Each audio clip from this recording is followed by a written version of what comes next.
Le maître se demanda s'il allait rêver. C'était la seule chose qu'il redouta, car au cours d'un sommeil qui ne dure qu'une nuit, peuvent se produire des rêves capables de bouleverser l'esprit.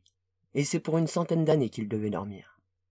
Il se remémora le jour, à peine quelques mois plus tôt, où un médecin effrayé lui avait dit « Monsieur, votre cœur est défaillant.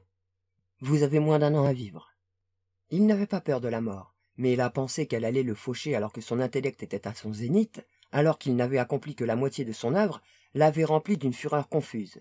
« Et il n'y a rien que vous puissiez faire ?»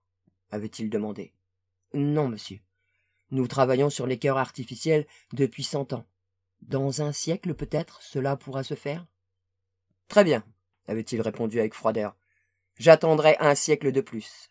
Vous allez édifier un endroit où mon corps ne sera pas dérangé, puis vous m'endormirez par congélation ou un autre moyen.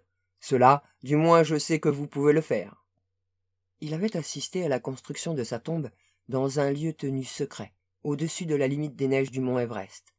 Seuls quelques élus devaient savoir où reposait le maître, car des millions de personnes dans le monde se seraient mises à la recherche de son corps pour le détruire.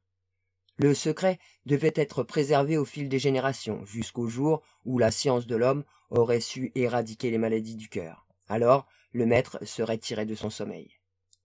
Il était toujours conscient quand on l'avait allongé sur le lit de la chambre centrale, bien que les drogues aient déjà altéré ses sens. Il avait entendu les portes d'acier se refermer sur leurs joints de caoutchouc et s'était même imaginé entendre le chuintement des pompes destinées à aspirer l'air qui l'entourait pour le remplacer par de l'azote stérilisé. Puis, il s'était endormi, et en très peu de temps, le monde avait oublié le maître. Il dormit pendant la centaine d'années prévues, même si la découverte qui l'avait attendu avait été faite auparavant. Mais personne ne l'avait réveillé, car le monde avait changé depuis son départ, et il n'y avait maintenant plus personne pour souhaiter son retour. Ses partisans étaient morts, et, mystérieusement, le secret du lieu de sa sépulture s'était perdu. Un temps, la légende du maître avait perduré, avant d'être rapidement oubliée. Aussi avait-il continué à dormir. Après ce qui, selon certains critères, aurait pu être considéré comme un long moment, la croûte terrestre décida qu'elle avait supporté le poids de l'Himalaya depuis assez longtemps. Lentement, les montagnes s'abaissèrent, hissant vers le ciel les plaines indiennes situées au sud. Le plateau de Ceylan était dorénavant le plus haut point de la surface du globe, et un océan d'une profondeur de 10 kilomètres recouvrait l'Everest. Le maître n'aurait pu y être dérangé par ses ennemis, ni même ses amis.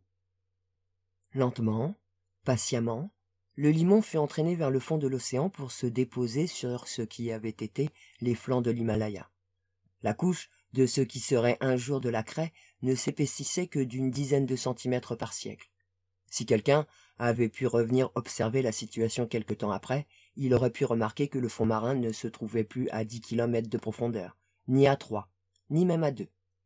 Puis la terre bascula de nouveau, et une puissante chaîne de montagnes de calcaire apparut à l'endroit occupé auparavant par les océans du Tibet.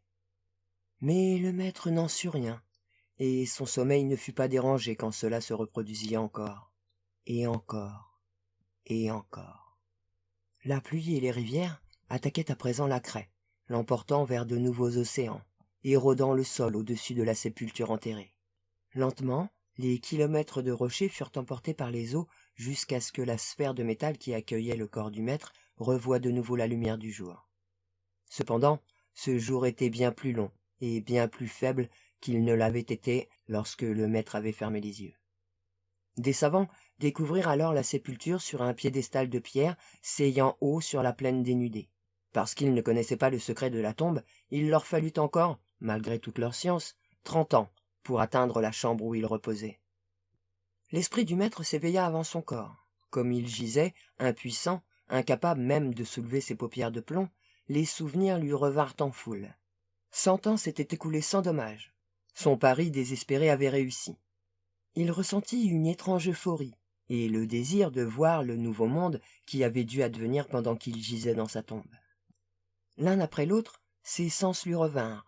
Il pouvait à présent discerner la surface dure sur laquelle il était allongé, sentir le léger courant d'air qui passait sur son front. Il devint conscient de bruits tout autour de lui, faibles cliquetis et grattements. Un instant, il fut déconcerté, avant de conclure que les chirurgiens devaient être en train de ranger leurs instruments. Il n'avait pas encore la force d'ouvrir les yeux. Aussi resta-t-il allongé à attendre, s'interrogeant. Les hommes auraient-ils beaucoup changé? Y en aurait-il encore parmi eux pour se souvenir de son nom?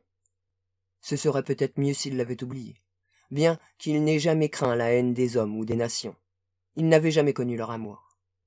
Un instant, il se demanda si certains de ses amis auraient pu le suivre dans son sépulcre. Mais il savait qu'il n'y en aurait pas. Tous les visages allaient lui sembler étranges quand il ouvrirait les yeux. Et pourtant, il lui tardait de les voir, de découvrir leur expression quand il s'éveillerait de son long sommeil. La force lui revenait.